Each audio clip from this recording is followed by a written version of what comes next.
লিঙ্গের মাথায় গুটি, রক্ত বা পানি বের হলে যা করবেন ভয়ঙ্কর হতে পারে। আপনার লিঙ্গের মাথায় হঠাৎ করে গুটি গুটি হয়ে রক্ত বা পানি বের হচ্ছে, তাহলে সমাধান হল এখন। এটা হতে পারে বার্থোলিন সিস্ট, হারপিস, পোড়া বা এমনকি যৌনবাহিত সংক্রমণ, এসটিডি। অনেকে প্রথমে বিষয়টাকে গুরুত্ব দেন না, কিন্তু পরে ভয়ঙ্কর রূপ নেয়। তবে ব্যাপারটা এখানে শেষ না। আপনার ব্যবহার করা ভুল কোনো স্টেরয়েড বা অ্যান্টিবায়োটিক ক্রিমের কারণে ক্ষতি আরও বাড়তে পারে। গুটি পেটে গিয়ে ইনফেকশন রক্তে ছড়াতে পারে।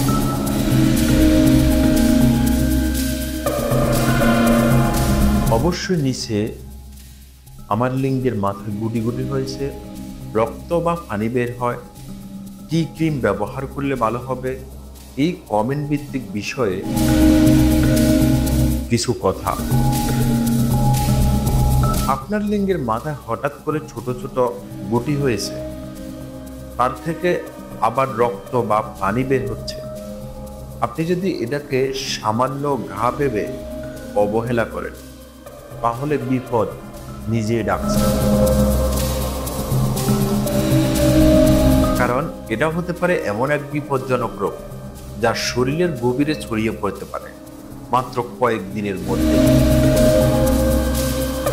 অনেকে মনে করে এটা সাধারণ ফুসকুড়ি বা চামড়ার সমস্যা, কিন্তু সত্যিটা অনেক ভয়ঙ্কর।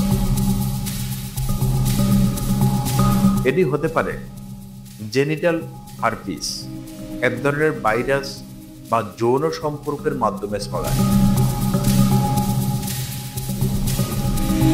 জেনিটাল ওয়ার্ডস, এসপিভি, ভাইরাসজনিত গুটি যা দেখতেই ছোট ছোট ফুলের মতো। ফাঙ্গাল ইনফেকশন বা ইস্ট ইনফেকশন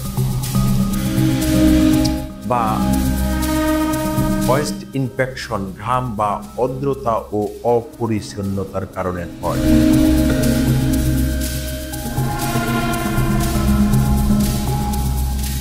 ফলিকিউলাইটিস, হেয়ার ফলিকুলের সংক্রমণ, এমনকি সিফিলিস বা গনোরিয়ার প্রাথমিক লক্ষণ হতে পারে। আর হ্যাঁ, কিছু ভুল স্টেরয়েড বা অ্যান্টিবায়োটিক ক্রিম ব্যবহার করলে সংক্রমণ আরো খারাপ হয়। তবে ভয়ঙ্কর দিকটা হচ্ছে অনেক পুরুষ প্রথমে শরমের কারণে ডাক্তার দেখাতে চান না, নিজে গুগলে সার্চ করে নাম না জানা কোনো ক্রিম লাগাতে শুরু করেন। ফলাফল সংক্রমণ ছাড়া পেরিয়ে রক্তে মিশে যায়, যাকে বলা হয় সেপসিস।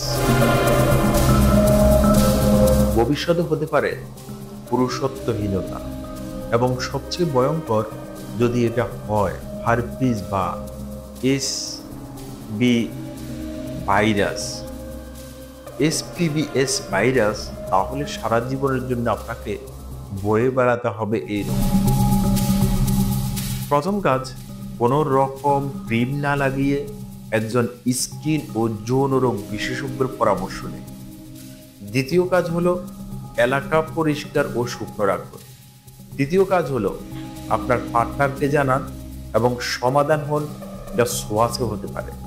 চতুর্থ কাজ হলো সচেতন হন, কারণ এটা শুধু আপনার সমস্যা না, এটা একটা স্বাস্থ্য বিষয়ক সতর্কতা। আপনার বা আপনার পরিচিত কারো এরকম সমস্যা হলে দয়া করে অবহেলা করবেন না। সতর্কতা জানাতে হতে পারে কাউকে বিপদ থেকে রক্ষা করার একমাত্র উপায়। কমেন্টে জানান আপনি এরকম সমস্যা নিয়ে সচেতন ছিলেন কিনা। আর এমন গুরুত্বপূর্ণ স্বাস্থ্য ভিডিও পেতে এখনই সাবস্ক্রাইব করুন। আমরা আছি আপনার পাশে। স্বাস্থ্য সচেতনতায় বাংলাদেশের জন্য, সবার জন্য উন্মুক্ত। সবাই ভালো থাকবেন, সুস্থ থাকবেন।